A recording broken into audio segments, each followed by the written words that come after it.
Hello friends, ಎಲ್ಲರಿಗೂ Mallu Kannada food and touch ಚಾನಲ್ಗೆ ಸ್ವಾಗತ. ಬನ್ನಿ, ಇವತ್ತೊಂದು ಸ್ಪೆಷಲ್ ರೆಸಿಪಿ ನೋಡೋಣ. ಈಗ ಎಲ್ಲರಿಗೂ ಗೊತ್ತು ಮಾವಿನ ಹಣ್ಣು ಸೀಸನು. ಸೊ ಎಲ್ಲರ ಮನೆಯಲ್ಲೂ ಮಾವಿನ ಹಣ್ಣು ಇರುತ್ತೆ. ಒಂದು 4 ಮಾವಿನ ಹಣ್ಣು ಇದ್ದರೆ ಸೂಪರ್ ಆಗಿರೋ ಒಂದು ಪಾಯಸ ಮಾಡೋದು ನೋಡೋಣ. ಸಿಂಪಲ್. ಫಸ್ಟು ಗೋಡಂಬಿ ದ್ರಾಕ್ಷಿ ಅಂತ ತಗೊಳ್ಳಿ. ಆಮೇಲೆ ಒಂದು ಹಣ್ಣು ಚಿಕ್ಕ ಚಿಕ್ಕ ತುಂಡವಾಗಿ ಕ್ಯೂಬ್ಸ್ ಆಗಿ ಕಟ್ ಮಾಡ್ಕೊಳ್ಳಿ.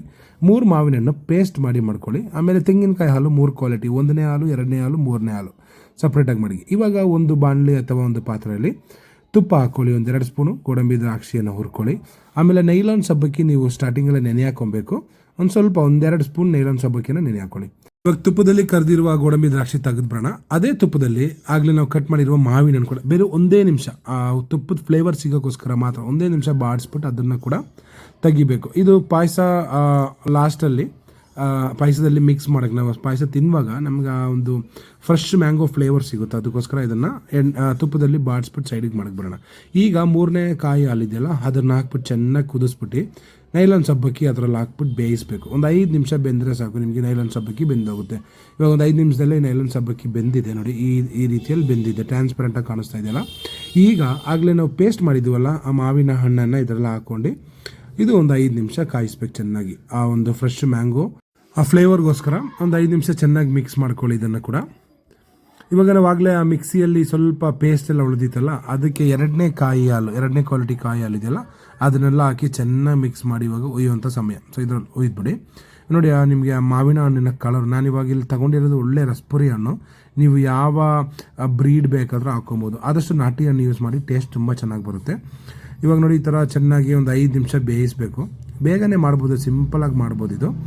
5 ನಿಮಿಷ ಬೆಂದ ಮೇಲೆ ನಾವು ಇದು ಮಾವಿನ ಹಣ್ಣು ಮತ್ತು ಡ್ರೈ ಫ್ರೂಟ್ಸ್ ಎಲ್ಲ ಹುರಿದು ಮಡಗಿದ್ವಲ್ಲ ಅದನ್ನು ಪಕ್ಕಕ್ಕೆ ಮಾಡ್ಕೊಳ್ಳಿ.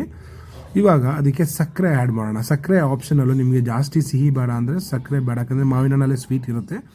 ಆ ಒಂದು ಸಕ್ಕರೆ ಹಾಕಿದಾಗ್ರೇ ಒಂದು ಪ್ರೊಫೆಷ್ನಲ್ ಟಚ್ ಬರೋದು. ಸಕ್ಕರೆ ಬೇಕಂದರೆ ಹಾಕ್ಕೊಳ್ಳಿ, ಆಪ್ಷನಲ್. ಸೊ ಇವಾಗ ಇದು ಒಂದು 6 ಸ್ಪೂನ್ ಸಕ್ಕರೆ ನಾನು ಹಾಕ್ಕೊಂಡಿದ್ದೀನಿ. ನಿಮ್ಗೆ ಎಷ್ಟು ಬೇಕು ಅಷ್ಟು ನೋಡ್ಕೊಂಡು ಹಾಕ್ಕೊಳ್ಳಿ.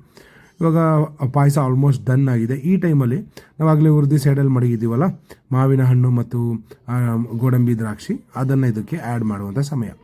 ಚೆನ್ನಾಗಿ ಕುದೀತಾ ಇದೆ, ಸಕ್ಕರೆ ಎಲ್ಲ ಮೆಲ್ಟ್ ಆಗಿದೆ.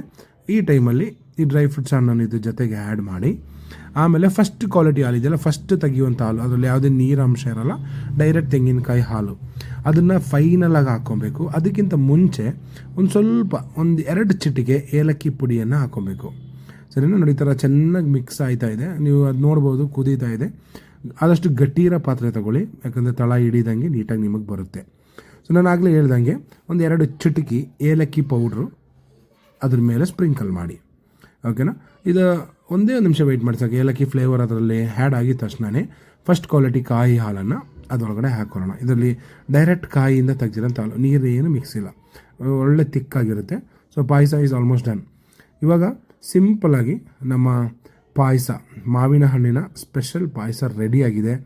ತುಂಬ ಚೆನ್ನಾಗಿದೆ, ಮಕ್ಕಳಿಗೆಲ್ಲ ತುಂಬ ಇಷ್ಟ ಆಗುತ್ತೆ. ಟ್ರೈ ಮಾಡಿ ನೋಡಿ, ಕಮೆಂಟ್ ಮುಖಾಂತರ ತಿಳಿಸಿ. ಇನ್ನು ವೆರೈಟಿ ಫುಡ್ಗೋಸ್ಕರ ನನ್ನ ಚಾನಲ್ ಫಾಲೋ ಮಾಡಿ, ಸಪೋರ್ಟ್ ಮಾಡಿ, ಸಬ್ಸ್ಕ್ರೈಬ್ ಮಾಡಿ. Thank you so much.